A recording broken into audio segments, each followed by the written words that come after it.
Welcome to ASPN academy. இது GK video. நம்ம முகலாயர் topic பார்த்துட்ருக்கோம்.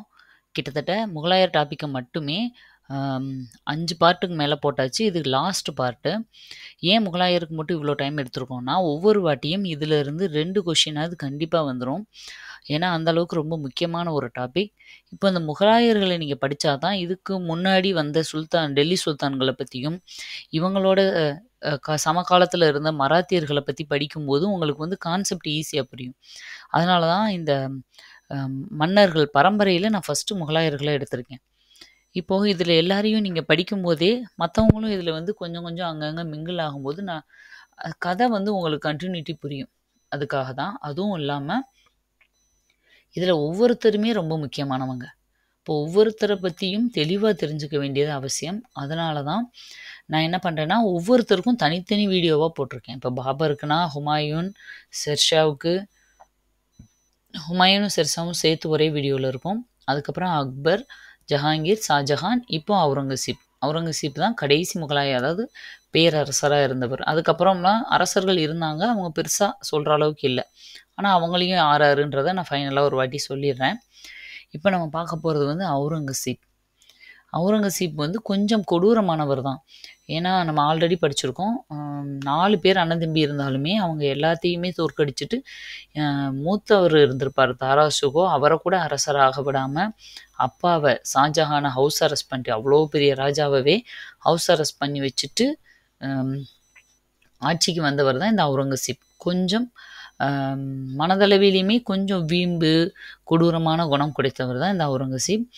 1658 1707 வரைக்கும் இவரோட ஆட்சி பகுதி இருக்குது. கிட்டத்தட்ட பாருங்கள் 50 வருஷம். அக்பர் வந்து இதே மாதிரி 50 வருஷம் ஆட்சி பண்ணியிருப்பார். அதுக்கு அடுத்தபடியாக 50 வருஷம் ஆட்சி பண்ணது யார் அப்படின்னா அவுரங்கசீப் தான். என்னோடய ஹேண்ட் ரிட்டன் நோட்ஸை வச்சு நான் நடத்துறதுக்கு காரணம், அது வந்து அவ்வளவு புக்கு மாதிரி பிரிண்டிங் வந்து இல்லாட்டி கூட உங்களுக்கு நோட்ஸ் எப்படி எடுக்கணும் அப்படிங்கிற ஒரு ஐடியா கிடைக்கணும். இன்னொன்று, இதை நீங்கள் பாடத்தில் போய் பார்த்தா நான் வெறும் 2 பேஜில் எழுதியிருப்பேன். ஆனால் நீங்கள் புக்கில் எடுத்து பாருங்கள், இது பல பக்கத்துக்கு கொடுத்துருப்பாங்க. இப்போ எப்படி ஒரு 2 பேஜ் இருக்கிறத, ஒரு பல பேஜஸ் இருக்கிறத ஒரு 2 பக்கம் 3 பக்கத்தில் ஷார்ட்டாக எழுதணும் அப்படிங்கிறது உங்களுக்கு தெரியணுன்றதுக்காக தான் நான் இதை வச்சே எடுத்துகிட்ருக்கேன்.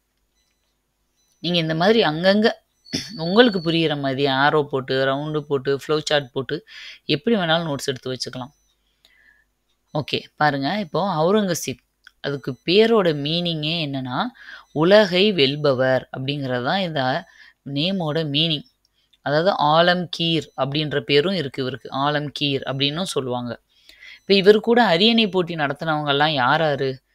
4 பேர். இவரோட அண்ணன் தம்பி 4 பேர். தாராஷுகோ தான் ஃபஸ்ட்டு, ஷீஜா 3வது, அவுரங்கசீப் 4வது, முராத் பக்ஷ்.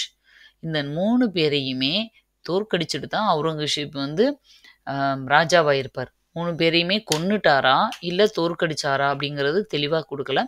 பட் இவர் ராஜாவாயிடுறார். தக்காணத்தோட ஆளுநர் பொறுப்பை இவரோட பையன்கிட்ட ஒப்படைப்பார். என்ன ஆயிரும்னா, இவரோட பையன் யார் அப்படின்னா இளவரசர் அக்பர். அவர் தான் இவரோட பையன்.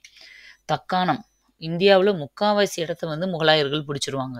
இப்போ தக்காணம்னா என்னென்னா சவுத் சைடு கொஞ்சம் கீழே வரும் ஃபுல்லாக. ஓகேவா, இவர் டெல்லியில் ஆட்சி பண்ணிகிட்டு இருக்கிறதுனால கீழே சவுத்தை ஃபுல்லாக பார்த்துக்கிற பொறுப்பை வந்து அவரோட பையன் இளவரசர் அக்பர் கிட்ட கொடுத்துருப்பார். ஆனால் அந்த இளவரசர் அக்பர் என்ன செய்வாருன்னா, அவங்க அப்பாவோட பிஹேவியர் பிடிக்காம தக்காணத்தில் இருந்து 1681 இந்த பீரியட்லாம் என்ன பண்ணுவார்னா கிளர்ச்சி பண்ண ஆரம்பிச்சிருவார். அப்பாவுக்கு எதிராகவே புரட்சி எல்லாம் பண்ணுவாங்க இல்லையா அந்த காலத்தில் ராஜாவுக்கு எதிராக, அந்த மாதிரி கிளர்ச்சி பண்ண ஆரம்பிச்சிருவார். உடனே என்ன பண்ணுவார்னா, இந்த அவுரங்கசீப் டெல்லியிலேருந்து கிளம்பி தக்காணத்துக்கு போவார். இந்த அக்பர் இளவரசரை வந்து அடக்கணும், பையனை வந்து கண்ட்ரோல் பண்ணணும் அப்படிங்கிறதுக்காக தக்காணத்துக்கு வர்றவர் என்ன பண்ணுவார்னா, தக்காணத்திலே கடைசி காலம் வரைக்கும் தங்கிடுவார். ஓகேவா, எதுக்காக அவர் தக்காணம் வந்தார் அப்படிங்கிறது இதுதான் ரீசன். இப்போ என்னென்னா, இவரோட பீரியடில் தரோகா தர்ஷன் அப்படிங்கிற ஒரு முறையை வந்து தடை பண்ணார். தரோகா தர்ஷன்னா என்ன அப்படின்னா, ராஜாக்கள் வந்து இந்த அவங்களோட மாடத்துலன்னா மேலே மாடியில் அந்த பால்கனி மாதிரி இருக்கும் இல்லையா, அங்கே வந்து நின்றுட்டு கஷ்டப்படுறவங்களாம் வந்து நின்னாங்கன்னா அவங்களுக்கு காசுகளை வந்து தூக்கி போடுவாங்க இல்லையா, அந்த தரோகா தர்ஷன் அப்படிங்கிறது அதோட பேர். அந்த முறையை வந்து அவுரங்கசீப் வந்த உடனே தடை பண்ணிட்டார். எதுக்கு காசுகளை அப்படி வேஸ்ட் பண்ணணும் அப்படின்னு. இந்த முறையை தடை பண்ணவர் யாருன்னு கேட்டால் அவுரங்கசீப். அதே மாதிரி வரி வசூல் வந்து மக்கள்கிட்ட எப்படி இருந்துச்சுன்னா, விவசாயம் பண்ணுறாங்க இல்லையா, அந்த விவசாயத்தில் விளைச்சலில் 3ல் 1 பங்கு வசூலை தான் ஷாஜகான் காலத்தில் வாங்கிட்டு இருந்தாங்க. மீதி 2 பங்கை வந்து விவசாயியே வச்சு விற்றுக்கலாம். ஆனால் அதே தான் அவுரங்கசீப் காலத்தில் எப்படி மாற்றிட்டாருன்னா, அதை சரிபாதியாக மாற்றிட்டார். அதாவது 1/2, ஒரு பங்கு பாதிக்கு பாதி 50-50 மாற்றிட்டார். அப்போ தெரியுதா, வரி வந்து ரொம்ப அதிகமாக வாங்கியிருக்காரு. தொடக்கத்தில் இவரோட தலைநகரம் ஷாஜஹானாபாத்தா தான் இருந்துச்சு. அப்புறம் தான் அதை மாற்றிட்டாரு. ஷாஜஹானாபாத் என்ன அப்படின்னா, ஷாஜஹான் உருவாக்குன ஒரு நகரம் தான் அந்த ஷாஜஹானாபாத். அதைத்தான் வச்சு ஆரம்பத்தில் ஆட்சி பண்ணிட்டு இருந்தார். அதுக்கப்புறம் போக போக அதை வந்து மாற்றிடுவார். அதையும் சொல்கிறேன். இப்போ பாருங்கள், 3 கிளர்ச்சிகள் இவர் காலத்தில் முக்கியமாக நடந்துச்சு.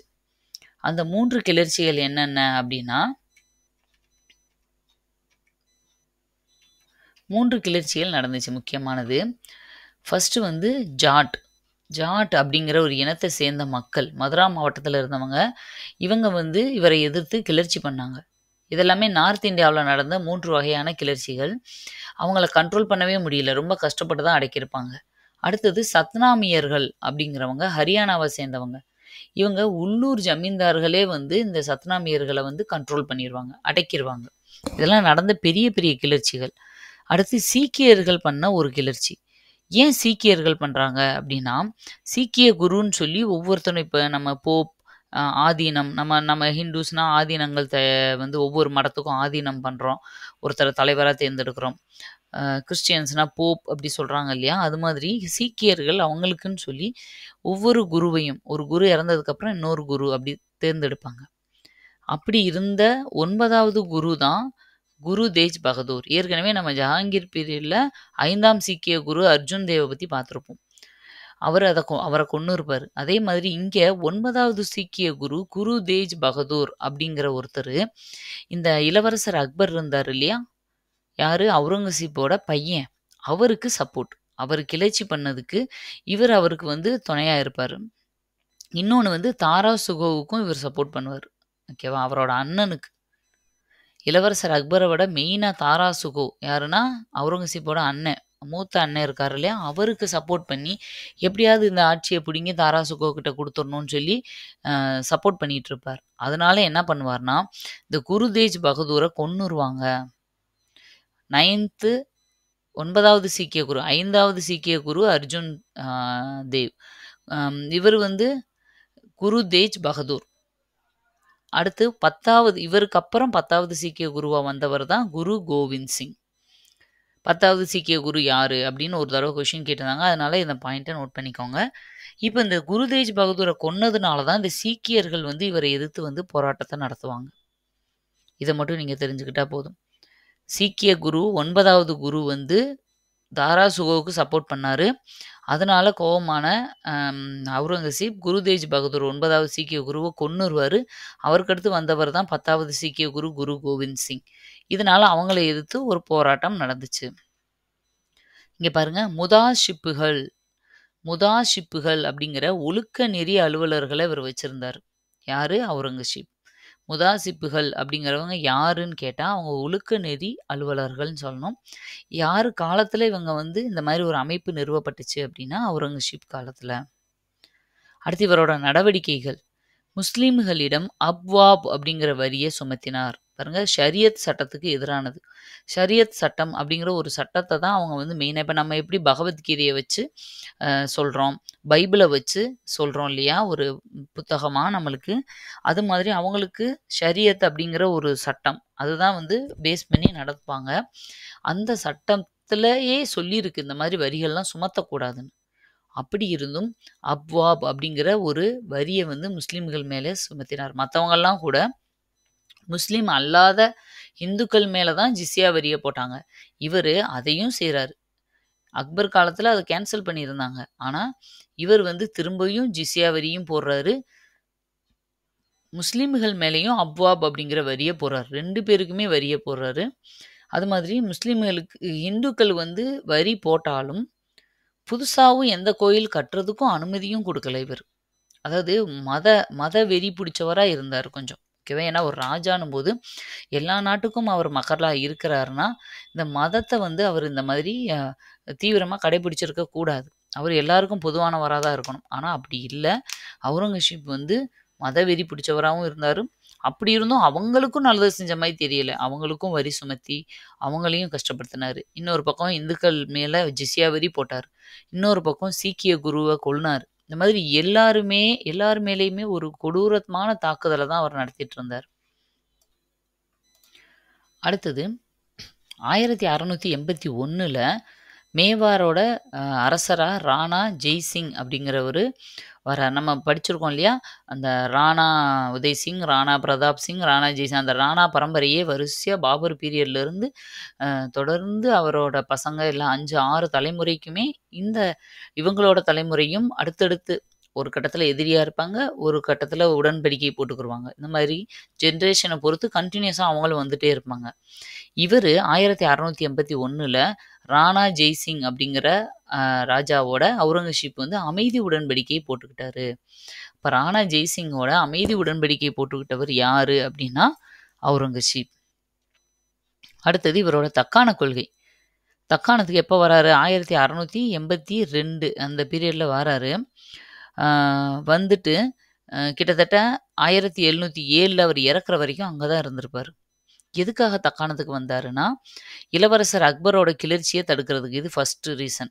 2வது மராத்தியர் செல்வாக்கை கட்டுப்படுத்த. அப்ப சவுத்துல ரொம்ப ஃபேமஸா இருந்தது யாருன்னா மராத்தியர்கள். அதிலயும் மெயினா சிவாஜியோட பீரியட். ஓகேவா? அவர் ரொம்ப டக்கு டக்குன்னு வளர்ந்துட்டாரு இல்லையா? அந்த வளர்ச்சிய கட்டுப்படுத்தணும். ஏன்னா இவங்களுக்கு கீழ இன்னொருத்தர் வளரும்போது இவருக்கு அந்த மரியாதை இதெல்லாம் போயிரும் இல்லையா? அதனால அவங்கள கண்ட்ரோல் பண்றதுக்கும், கோல்கொண்டாவ சேர்ந்த பீஜப்பூர் சுல்தான் கிட்ட தான் இந்த கோல்கொண்டா இருந்துச்சு. ஓகேவா? ஆந்திரா சைடு இருக்கிறவங்க தான் அது. அந்த சுல்தானோட கிளர்ச்சியெல்லாம் ஒடுக்கி அந்த கோல்கொண்டாவ கைப்பற்றுறது. இந்த 3 விஷயத்துக்காக தான் இவரு தக்காணத்துக்கு வராரு. ஆனா அதே மாதிரி அந்த கோல்கொண்டாவ வந்து ஜெயிக்கவும் செஞ்சுருவாரு.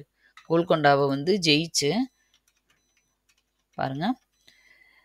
பீஜப்பூர் சுல்தான் அடில்ஷாஹி வம்சத்தை சேர்ந்த சுல்தான் தான் இவரு. அவர் வந்து சிக்கந்தர் அடில்ஷா அவர் பேரு. அவருக்கு எதிரா வந்து அவுரங்கசீப் படையடிச்சு என்ன பண்ணுவாருன்னா, முதல்ல படையெடுத்து இவன் யாரு? பாருங்க அவுரங்கசீப்போட பையன். ஃபர்ஸ்ட் பையன் ஆஷாம் ஷா ட்ரை பண்ணுவாரு. அதுல தோல்வி அடைஞ்சிருவாரு. 2வது ஷா ஆலம்ன்ற பையன் இன்னொரு பையன் தான் வந்து இந்த கோல்கொண்டாவை வந்து கைப்பற்றி ஜெயிப்பார். ஓகேவா? பீஜப்பூரையும் கைப்பற்றிருவாங்க. இந்த கோல்கொண்டாவையும் கைப்பற்றிருவாங்க. இந்த கோல்கொண்டால இருக்கிற இதுதான் கோல்கும்பாஸ் அப்படிங்கிற ஒரு மசூதி. ஓகேவா? இத வந்து கோல்கும்பாஸையும் கைப்பற்றுறாங்க. இந்த கோல்கும்பாஸ் வந்து ஒரு அடல் சாம்பல் நிற மசூதின்னு சொல்றாங்க. அதுக்கு பேரு உலகத்திலேயே 2வது பெரிய குவிமாடம் இருக்கிற ஒரு மசூதினா இதுதான். இந்த இப்படி மேல வந்து இப்படி வச்சிருப்பாங்க இல்லையா? இந்த குவிமாடம் பெருசா இருக்கிறதுல செகண்ட் பிளேஸ் வந்து இது. அப்ப ஃபர்ஸ்ட் பிளேஸ் எது அப்படின்னா புனித பீட்டர் சர்ச். லண்டன்ல இருக்குன்னு நினைக்கிறேன். ஃபர்ஸ்ட் பிளேஸ் வந்து பீட்டர் சர்ச்சில் மேலே இருக்கிற அந்த ஆர்ச் அப்படின்னு சொல்லுவோம்ல அதுதான் வந்து ஃபர்ஸ்ட் பிளேஸ். இந்த கோல்கும்பாஸ் வந்து செகண்ட் பிளேஸ். அவ்வளோ பெரிய ஃபேமஸான அந்த கோல்கும்பாஸையும் கோல்கொண்டாவையும் இவங்க கைப்பற்றுறாரு. யாரு? அவுரங்கசீப் அவரோட பையனோட உதவியோட. அதே மாதிரி கோல்கொண்டாவோட சுல்தான் அப்துல் ஹசன்றவரும் அதை மீட்கிறதுக்காக அவுரங்கசீப் கூட சண்டை போட்டிருப்பாரு. ஆனால் தோல்வி அடைஞ்சிட்டாரு, ஜெயிக்க முடியல. இதுக்கு அப்புறம் இவருக்கு அவுரங்கசீப்புக்கு ரொம்ப தலைவலியா இருந்தது யாரு அப்படின்னா மராத்திய அரசர் சிவாஜி தான். அவர் தான் வந்து ரொம்ப டார்ச்சர் பண்ணிடுவார். கொஞ்சம் அவுரங்கசீப்பும் அவரை பண்ணுவார், அவர் இவரை பண்ணுவார். எப்படின்னா இங்கே பாருங்க, ஃபர்ஸ்ட் செய்ஸ்டா கானை அனுப்பி வைப்பார். அந்த செய்ஸ்டா கானை வந்து சிவாஜி என்ன பண்ணிடுவார், புலிநகத்தால் கீறி அனுப்பி விட்டுருவார். ஓகேவா? அப்புறம் இன்னொருத்தரை வந்து அது வந்து நம்ம மராத்தியர் படிக்கும்போது படிப்போம். இன்னொருத்தரை கட்டை விரல வெட்டி அனுப்பிடுவார். ஒருத்தரை வந்து புலிநகத்தால் கொன்னுருவார். 2வது ஜெய்சிங், இந்த ராணா ஜெய்சிங் கூட உடன்படிக்கை போட்டார் இல்லையா? அந்த ஜெய்சிங் அவர் தான் எதுன்னு நினைக்கிறேன். அவரை வந்து அனுப்பி வைப்பார். அவர் வந்து சிவாஜியை கைது பண்ணிடுவார். சிவாஜி தோத்துருவார். தோத்து தான் என்ன பண்ணுவாங்கன்னா இந்த புரந்தர் உடன்படிக்கையெல்லாம் போடுவாங்க. ஓகேவா? தோத்துட்டா என்ன செய்வாங்கன்னா, ஒன்று சரண்டர் ஆகிட்டா அவங்ககிட்ட ஒரு சில உடன்படிக்கை வச்சுக்குவாங்க. எங்களுக்கு கீழே நீங்கள் சிற்றரசராக இருக்கணும், நாங்கள் சொல்கிறதை கேட்கணும் அப்படின்னு சொல்லி 1665 நினைக்கிறேன். இந்த வருஷத்தை தான் புரந்தர் உடன்படிக்கை போடுவாங்க. அதாவது மன்சப்தாரி அப்படிங்கிற ஒரு பதவியை கொடுத்து, மன்சப்தார் 5000 அப்படிங்கிற ஒரு பதவி, அதாவது 5000 போர் வீரர்களோ இல்லை 5000 குதிரைகளுக்கோ ஒரு தளபதி மாதிரி அவங்க இருக்கணும். அப்படி சிவாஜிக்கு பதவி கொடுத்து அவருக்கு கீழே இருந்த நிறைய கோட்டைகளை இவங்க பிடுங்கிக்கிட்டு ஜஸ்ட் ஒரு அளவான கோட்டைகளை மட்டும் கொடுத்து ஒரு தளபதி மாதிரி இருக்க சொல்லுவாங்க. ஓகேவா? அப்போ வேற வழி இல்லாமல் சிவாஜி ஒத்துக்குவார். ஒரு கட்டத்தில் வந்து தக்காணத்துலேருந்து சிவாஜி அவங்க அரெஸ்ட்ல இருந்து தப்பிச்சு போயிடுவார். அதெல்லாம் நம்ம அடுத்ததில் படிப்போம். கடைசியில் 1680 தான் சிவாஜி இறந்தார். அந்த 80 வரைக்குமே தொடர்ந்து தப்பிச்சு போனவர் இவங்களை யார், அவுரங்கசீப்பை வந்து எதிர்த்துக்கிட்டே தான் இருந்திருப்பார். ஓகே, அவரோட 53வது வயசில் சிவாஜி இறந்து போயிடுவார். ஆனால் அவுரங்கசீப் இறந்தது எப்போ அப்படின்னா 1707 தான் அவுரங்கசீப் இறந்திருப்பார். பாருங்க, சிவாஜி இறந்து 27 வருஷம் அவர் இருந்திருக்கார்.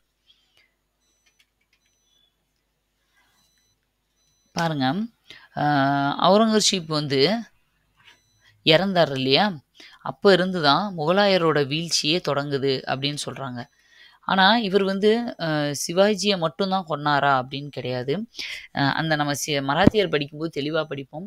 சிவாஜியோட பையன் சாம்பாஜி வந்து இளவரசர் அக்பருக்கு ஃப்ரெண்டு.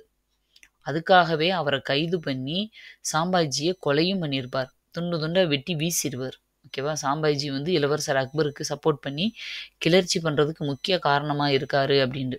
ஓகேவா? ஏற்கனவே தாரா ஷுகோவுக்கு சப்போர்ட் பண்ணாருன்னு சொல்லி 9வது சீக்கிய குருவை கொன்னார். இப்போ அவரோட பையனுக்கு சப்போர்ட்டாக இருக்காங்கன்னு சொல்லி சாம்பாஜியும் கொன்னுறாரு. இதில் தான் சிவாஜிக்கும் 2 பேருக்கும் இடையில சும்மாவே ஒரு பனிப்போர் மாதிரி இருந்துகிட்டே இருக்கும். இதுக்கப்புறம் ரொம்ப தீவிரமாக வந்து சண்டை வர ஆரம்பிச்சிடும். அதாவது சிவாஜி மேலே இருக்கிற கோவத்துலேருந்து தான் இந்த சாம்பாஜியை வந்து கொண்டு இருப்பார். சரியா? சிவாஜி எல்லாம் இறந்ததுக்கப்புறம் தான் இது நடக்கும். அரெஸ்ட் பண்ணி வச்சிருப்பாரு 2 பேரையுமே. இப்போ சிவாஜி தப்பிச்சு போய் இது பண்ணுவார், சாம்பாஜி உள்ளேயே இருப்பார், அவரை கொன்னுருவார். அடுத்து ஆக்சுவலாக சாம்பாஜியோட பையன் ஷாஹூ அப்படின்னு ஒருத்தர் இருப்பார்.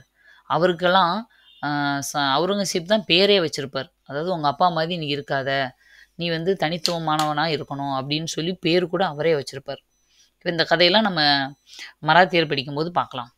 சிவாஜி அவரை எதிர்த்தவர், அவரோட பையன் சாம்பாஜி அவுரங்கசீப் கொண்டு இருப்பார். ஏன் அப்படின்னா அவரோட பையன் இளவரசர் அக்பருக்கு சப்போர்ட் பண்ணதுக்காக. அடுத்த நாள் அதுக்கு முன்னாடி இருந்தே சிவாஜிக்கும் அவுரங்கசீப்புக்கு இடையில சண்டை வந்துட்டே இருக்கும். சிவாஜி ஒரு கட்டத்தில் இறந்து போயிடுறாரு. அதுக்கப்புறம் அரெஸ்ட் பண்ணி வச்சிருந்த சாம்பாஜியும் இவர் கொன்னுடுறாரு. ஷாகுவை அரெஸ்ட் பண்ணி வச்சிருப்பார். சரியா? 3 தலைமுறையுமே அவர் எப்படி கைக்குள்ளே வச்சுருந்துருக்காரு பாருங்க. சிவாஜி, அவரோட பையன் சாம்பாஜி, அடுத்து ஷாஹு. பாருங்க, சிவாஜி தப்பிச்சிடுறாரு, சாம்பாஜியை கொன்னுடுறாரு, ஷாகுவை அரெஸ்ட் பண்ணி வச்சிருக்காரு. இந்த சாம்பாஜி அப்படிங்கிற பேரில் தான் சாம்பார் அப்படின்னு வந்துச்சுன்னு நான் ஏற்கனவே சொல்லியிருக்கேன். இது ஒரு இன்ட்ரெஸ்டிங்கான ஒரு ஃபேக்ட். சாம்பார்ன்ற பேர் ஏன்னா சாம்பாஜிக்கு அந்த சாம்பார் ரொம்ப பிடிக்குமா. அதாவது பருப்போட காயெல்லாம் சேர்த்து செய்கிற ஒரு வகையான குழம்பு. இதே மாதிரி தான் அவங்களும் பண்ணியிருப்பாங்களான்னா அப்படி கிடையாது. அவங்க எப்படி வேணாலும் பண்ணியிருக்கலாம். பட் மெத்தடு அந்த டைப்பில் செய்கிற ஒரு குழம்பு. சாம்பாஜிக்கு பிடிச்சதுனால அவரோட நினைவாக சாம்பார் அப்படின்னு வச்சாங்க அப்படின்னு சொல்கிறாங்க. சாம்பாஜிக்கு பிடிச்சதுனாலயா இல்லை சிவாஜிக்கு பிடிச்சதுனால அவரோட பையன் பேரோட சாம்பார்னு வச்சாரா அப்படின்னு தெரியல. பட் இவங்கனால வந்தது தான் அந்த பேர். சிவாஜியை வந்து மலை எலி அப்படின்னு சொல்லுவார். யார் சொல்லுவார்னா அவுரங்கசீப். ஏன் அப்படின்னா இவர் தப்பிச்சு ஓடிட்டே இருப்பார் இல்லையா, கொரில்லா முறை மூலமாக தான் அதாவது இவர் எதிர்த்துக்கிட்டே இருப்பார். கொரில்லா முறைன்னா என்னென்னா இந்த மலை இந்த மாதிரி குகை இடங்களில் ஒளிஞ்சுக்கிறது, திடீர்னு அட்டாக் பண்ணுறது தான் கொரில்லா முறை. எந்த ஒரு போர் முறைகளையும் ரூல்ஸ் ரெகுலேஷன்லாம் ஃபாலோ பண்ணாமல் திடீர்னு வந்து அட்டாக் பண்ணுறது. அப்போ அதனால் சிவாஜியை வந்து அவுரங்கசீப் என்ன சொல்லுவார்னா மலை எலின்னு சொல்லுவார். அந்த மலைக்குள்ளே எப்போ பாரு போய் ஒளிஞ்சுக்குவார். சின்ன சின்ன இதில் கூட ஒளிஞ்சுக்கிட்டு எப்போ வருவார் எப்போ அட்டாக் பண்ணுவார்னே தெரியாது. அதனால் இதை சொல்லுவார். அடுத்தது இவரின் தக்கான கொள்கை, அவுரங்கசீப்போட தக்கான கொள்கை, இந்த தக்காணத்தை கண்ட்ரோல் பண்ணணும் அடக்கணும் அப்படின்னு நினச்சது தான் அவருக்கு தக்கான புற்றுநோயாக வருத்தியது. தக்காணத்தோட புற்றுநோய் மாதிரி தக்காணத்தை பிடிக்கணும், தக்காணத்தை கண்ட்ரோல் பண்ணணும்னு அவர் நினச்சது தான் அவர் புற்றுநோய் மாதிரி கொஞ்சம் கொஞ்சமாக அவரை அரிச்சு கொன்னுருச்சு அப்படின்னு ஜேஎன் சர்க்கார் அப்படிங்கிற ஒருத்தர் வந்து சொல்லியிருக்கார். கிட்டத்தட்ட 50 வருஷம் ஆட்சி காலம் இருந்துச்சா அவுரங்கசீப்பு. அதில 25 வருஷம் நார்த்லயும் 25 வருஷம் சவுத்ல அதாவது தக்காணத்திலயும் இருந்திருப்பாரு அவரு. ஒரு அப்ராக்ஸிமேட்டா. சரி, அவரோட ஆட்சி காலம் இப்படி தான் இருந்திருக்கும். இதோட முகலாயர்களோடது முடிஞ்சிருச்சு. நீங்க இந்த அளவுக்கு அவங்கள பத்தி பாயிண்ட்ஸ் தெரிஞ்சுக்கிட்டாலே போதும். அடுத்தடுத்து நீங்க படிக்கும்போது, இப்போ நீங்க மராத்தியர் படிக்கும்போது அவுரங்கசீப்ப பத்தி அதில நெறைய விஷயங்கள் வரும். அப்ப அதையும் நீங்க சேர்த்துக்கலாம். சரி, அப்ப இதோட முகலாயர் அப்படியே முடிஞ்சு போயிருச்சா அப்படின்னா, அப்படிலாம் முடியல. 1707ல தானே இவரு அவுரங்கசீப் இறக்குறாரு. இதுக்கப்புறம் கிட்டத்தட்ட 150 வருஷம் முகலாயர்கள் தான் ஆட்சி பண்ணிக்கிட்டு இருந்தாங்க. அது யார் யாருன்றத ஜஸ்ட் ஒரு ஹிண்ட் மாதிரி தெரிஞ்சுக்கோங்க. இவங்கள பத்தி பெருசா இவங்கள ஆல்ரெடி படிச்சோம் இல்லையா? முகலாயர்கள்ல அந்த அக்பர், ஹுமாயூன் இவங்கலாம் அந்த அளவுக்கு படிக்கணும்னு அவசியம் இல்ல. பட் அவங்கள்ட்ட இருக்கிற முக்கியமான வார்த்தைகள மட்டும் தெரிஞ்சுக்கலாம். பாருங்க. பிற்கால முகலாயர்கள்னு இவங்கள சொல்றாங்க. பிற்காலம்னா அவுரங்கசீப்க்கு அப்புறம் ஆட்சி பண்ணிட்டு இருந்தவங்கள தான் பிற்கால முகலாயர்கள். இவங்க 1707ல இருந்து 1857 வரைக்கும் கரெக்ட்டா 150 வருஷம் ஆட்சி பண்ணியிருக்காங்க. பாருங்க, ஃபர்ஸ்ட் ஆள் வந்து பகதூர் ஷா 1. முதலாம் பகதூர் ஷான்னு சொல்லலாம். பகதூர் ஷா 1ன்னு சொல்லலாம். இவர ஷா ஆலம் அப்படிங்கிற பட்டம் குடுத்துருக்காங்க. மேலும் இவர மூவாசம் அப்படின்னு அழைப்பாங்க. இது வந்து முக்கியமான ஒரு பாயிண்ட். மூவாசம் என அழைக்கப்பட்ட முகலாய மன்னர் யார் அப்படின்னு கேட்டா முதலாம் பகதூர் ஷா அப்படின்னு சொல்லலாம். அப்புறம் சர்தேஸ் முகி அப்படிங்கிற வரிய வசூலிக்க மராத்தியர்களுக்கு அனுமதி வழங்கினவர் இவர்தான். மராத்தியர் காலத்துல சவுத் சர்தேஸ் முகி அப்படின்னு சொல்லி 2 வரி வந்து வசூல் பண்ணியிருப்பாங்க. அதை நம்ம படிப்போம். 4ல் ஒரு பங்கு 10ல் ஒரு பங்குன்னு சொல்லி. இந்த சர்தேஸ் முகி அப்படிங்கிற வரியை வசூல் பண்ணுறதுக்கு பெர்மிஷன் கொடுத்தவர் இந்த முதலாம் பகதூர் ஷா தான். அடுத்தது சிவாஜியோட பேரன், அதாவது சாம்பாஜியோட பையன் சாகுவை அரெஸ்ட் பண்ணி வச்சிருந்தார்ல அவுரங்கசீப்பு, அவரை முதலாம் பகதூர் ஷா வந்த உடனே அவர் தான் ரிலீஸ் பண்ணியிருப்பார். மராத்திய மன்னர் ஷாகுவை ரிலீஸ் பண்ணது யாருன்னா முதலாம் பகதூர் ஷா. அப்போ அவுரங்கசீப்புக்கு அடுத்து பதவியில் வந்தவர் யாருன்னு கேட்டாலும் முதலாம் பகதூர் ஷான்னு சொல்லணும். அடுத்தது ஜகந்தர் ஷா, இவரை பற்றி பெருசாக எதுவும் இல்லை. அடுத்து பருக்ஷயார் அப்படிங்கிறவர் 1717ல் கிழக்கிந்திய கம்பெனிக்கு பட்டயம், அதாவது உரிமை சாசனம் எழுதி கொடுக்கறது. ஜான் சர்மேன் அப்படிங்கிற ஒருத்தருக்கு வந்து கிழக்கிந்திய கம்பெனிக்கு வந்து உரிமை சாசனம், உரிமைனா நீங்கள் வந்து வணிகம் பண்ணிக்கலாம் இங்கே வந்து அப்படின்னு சொல்லி பெர்மிஷன் கொடுத்தவர். ஆங்கிலேயர் வணிகம் செஞ்சுக்கலான்னு சொல்லி 1717ல் பெர்மிஷன் கொடுத்தவர் இவர் தான், பருக்ஷயார் அப்படிங்கிறவர். அடுத்தது முகமது ஷா அப்படிங்கிறவர் வராரு. இவர் காலத்துல தான் 1739ல் நாதிர் ஷா படையெடுப்பு நடக்குது. நாதிர் ஷா படையெடுப்பு ரொம்ப கொடூரமானது. ஓகேவா? டெல்லியவே முழுசாக சூறையாடி இருப்பாங்க. எங்கே பார்த்தாலும் ரத்தம் தான். ஓகேவா? அங்கே இருக்கிற வேலை செய்கிறவங்க, தச்சர், கட்டடக்கலைஞரை கூட விடாமல் கொண்டு போயிடுவாங்க. அதே மாதிரி மயிலாசனம், ஃபேமஸான கோஹினூர் வைரம், ஓகேவா? அந்த 2யுமே தூக்கிட்டு போனது வந்து இவரோட பீரியடில் தான். முகமது ஷா தான் இழந்துருவார். யாரோட பீரியடில் வந்து மயிலாசனம் கோஹினூர் வைரமும் திருடப்பட்டதுன்னு கேட்டால் முகமது ஷா பீரியடில். யார் தூக்கிட்டு போனான்னு கேட்டால் நாதிர் ஷா. அடுத்தது அகமது ஷா வந்தார். அவரை பற்றியும் சொல்லிக்கிறதுக்கு பெருசாக எதுவும் இல்லை. அடுத்தது ஆலம்கீர் அப்படிங்கிறது 1761ல். இந்த ஆலம்கீர்னு சொல்கிறது யாருன்னா அகமது ஷா ஆப்தாலி. ஓகேவா? அவர் தான் ஆலம்கீர். 1761ல் இவரோட பீரியடில் தான் 3ஆம் பானிபட் போர் நடக்குது. இது ரொம்ப ரொம்ப முக்கியமான ஒன்று. முதலாம் பானிபட் போர் வந்து எப்போன்னு சொன்னோம்? சுதந்திர தினம், குடியரசு தினம். 2ஆம் பானிபட் போர் வந்து அதில் இருந்து 30 வருஷம் கழிச்சு 56. 3ஆம் பானிபட் போர் வந்து 1761ல் கிட்டத்தட்ட 200 வருஷம் கழிச்சு தான் நடந்திருக்கு. யார் பீரியட்லன்னா அகமது ஷா ஆப்தாலிக்கும் மராத்தியருக்கும் இடையில நடந்தது தான். இதில் அகமது ஷா ஆப்தாலி தான் ஜெயிப்பார், மராத்தியர் தோத்துருவாங்க. 3ஆம் பானிபட் போரில் மராத்தியர் தோல்வி. அதனால இவர் வந்து கொஞ்சம் முக்கியமானவராக பார்க்கப்படுறாரு. அடுத்தது ஷா ஆலம் அப்படிங்க 2 வேற. ஓகேவா? 2ஆம் ஷா ஆலம். இந்த 2ஆம் ஷா ஆலம் வந்து 1764 இவர் பீரியடில் தான் பக்சார் போர் நடக்குது. பக்சார் போர் யார் 2 பேருக்கு இடையில் நடந்துச்சுன்னா, வங்காள நவாப் சிராஜுத்தௌலா அவருக்கு சப்போர்ட்டா ஷா ஆலம் இவங்க ஒரு டீமாகவும் பிரிட்டிஷ் இன்னொரு பக்கமாகவும் நடந்துச்சு. ஆனால் பிரிட்டிஷ் தான் ஜெயிச்சிட்டாங்க. ஓகேவா? அப்போ இவரை வந்து என்ன பண்ணிடுவாங்கன்னா சரண்டர் ஆயிடுவார். இவருக்கு வந்து ஓய்வூதியம் கொடுத்து வச்சுருப்பாங்க பிரிட்டிஷ். உங்களுக்கு வந்து இவ்வளோ பணம் கொடுத்துட்றோம் அப்படின்னு. அந்த ஆண்டு ஓய்வூதியம் 26 லட்சம் வந்து அவருக்கு கொடுத்தாங்க. இவரோட பீரியடில் தான் அலகாபாத் உடன்படிக்கை போடப்பட்டுச்சு. அதுக்காக இது முக்கியம் இவர். அடுத்தது 2ஆம் அக்பர், ரொம்ப ரொம்ப முக்கியமானவர். 2ஆம் அக்பர் யாருன்றா ராஜாராம் மோகன் ராயோட ஃப்ரெண்டு தான் வந்து 2ஆம் அக்பர். அவருக்கு இந்த ராஜா அப்படிங்கிற பட்டத்தை கொடுத்தவரே இந்த 2ஆம் அக்பர் தான். ராஜா ராம் மோகன் ராய் அப்படிங்கிறது அந்த ராஜா பட்டம் கொடுத்தவர் 2ஆம் அக்பர். அவரோட நெருங்கிய நண்பர் தான் இவர்.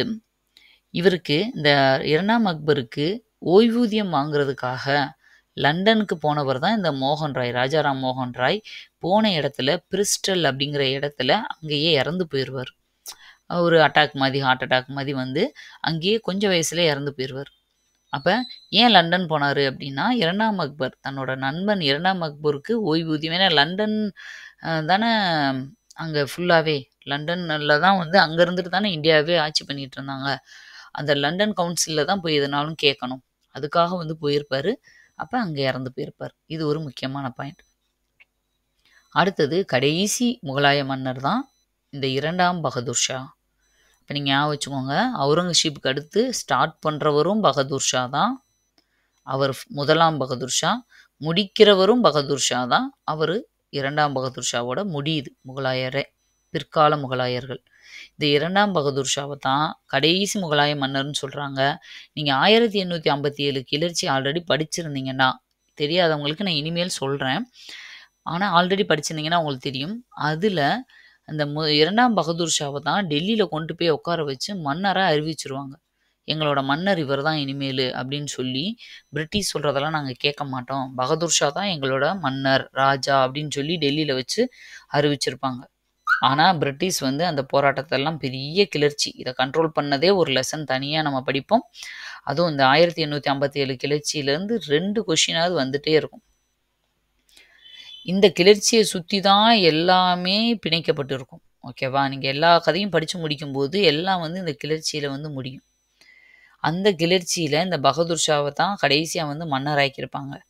ஆனால் பிரிட்டிஷ் வந்து அதை ஒடுக்கி பகதூர் ஷா வந்து நாடு கடத்திடுவாங்க. எங்கன்னா ரங்கூனுக்கு, ரங்கூன், பர்மா என்ன வேணாலும் சொல்லலாம், பர்மாவுக்கு நாடு கடத்திடுவாங்க. அங்கே இவர் 57 ஓடி போனவர் 62 வரைக்கும் அங்கேயே சுற்றிட்டு அங்கேயே இறந்தும் போயிடுவார் 62. அப்போ இந்த 57க்கு அப்புறம் என்ன ஆயிரும், விக்டோரியா மகாராணி வந்து அவங்களோட பேரறிக்கை மூலமாக மொத்த இந்தியாவையும் அவங்களோட நேரடி கட்டுப்பாட்டு கீழே கொண்டு வந்துடுவாங்க. இந்த முகலாயர்கள் சிற்றரசர்கள் ஆட்சி எல்லாமே முடிவுக்கு வந்துடும். ஓகேவா? முகலாயரோட ஆட்சி அதோட முடிஞ்சிருச்சு. இவ்வளோதான்ப்பா, முகலாயர்களே மொத்தமாக முடிஞ்சிருச்சு. நீங்கள் ஒவ்வொரு வீடியோவாக பாருங்கள். ஒவ்வொரு வீடியோலையும் 10 நிமிஷம் 20 நிமிஷம் தான் இருக்கும். நீங்கள் நோட்ஸ் எடுத்து ஒரு நோட்டில் வச்சுக்கோங்க. இனிமேல் வர்ற டெல்லி சுல்தான்களோ மராத்தியர்களோ அதெல்லாம் நான் ஒரே வீடியோவில் போட்டுருவேன். ஒரே வீடியோவில் இல்லை, மேக்ஸிமம் ஒரு 2 பார்ட்டுக்குள்ளே முடிகிற மாதிரி இருக்கும். அடுத்தடுத்து நம்ம சிலபஸில் இருக்கிற இந்த மாதிரி பரம்பரைகள், ஓகேவா, குப்தர்கள், விஜயநகர பாமினி அரசுகள், தென்னிந்திய அரசுகள், டெல்லி சுல்தான்கள், மராத்தியர்கள், இதை பற்றி நம்ம வரிசையாக பார்க்கலாம். அடுத்த வீடியோவில் உங்களை மீட் பண்ணுறேன். அது வரைக்கும் கண்டினியூஸாக நம்ம சேனலை ஃபாலோ பண்ணிகிட்ருங்க. ஜிகே மட்டும் இல்லை, தமிழுக்கு நியூ சிலபஸை பேஸ் பண்ணி வீடியோ விளக்கம் ப்ளஸ் அதோட ஃப்ரீ பிடிஎஃப்பும் கொடுத்துட்ருக்கோம். அதை பார்க்காதவங்க போய் ஒரு வாட்டி செக் பண்ணுங்கள்.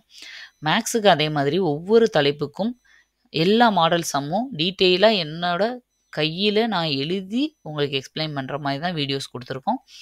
அதே மாதிரி அதுலேயே ஷார்ட்கட் எப்படி போடலாம், அதுக்கு வேறு என்னென்ன மெத்தட்லாம் அந்த ஆன்சரை வந்து கொண்டு வரலான்னு சொல்லி ஒவ்வொரு சம்முக்கும் 2-3 மெத்தடு கூட நான் சொல்லி கொடுத்துருக்கேன்.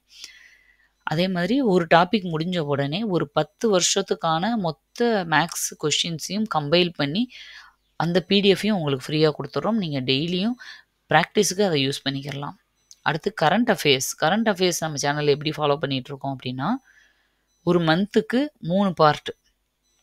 1ஆம் தேதியிலேருந்து 10ஆம் தேதி வரைக்கும் பார்ட் 1, 11 to 20 வரைக்கும் பார்ட் 2, 21லேருந்து 30 வரைக்கும் இருக்கிற கரண்ட் அஃபேர்ஸ் பார்ட் 3 அப்படின்னு சொல்லி ஒவ்வொரு மாதத்துக்கும் 3 வீடியோஸ் வந்து ரிலீஸ் பண்ணிகிட்ருக்கோம்.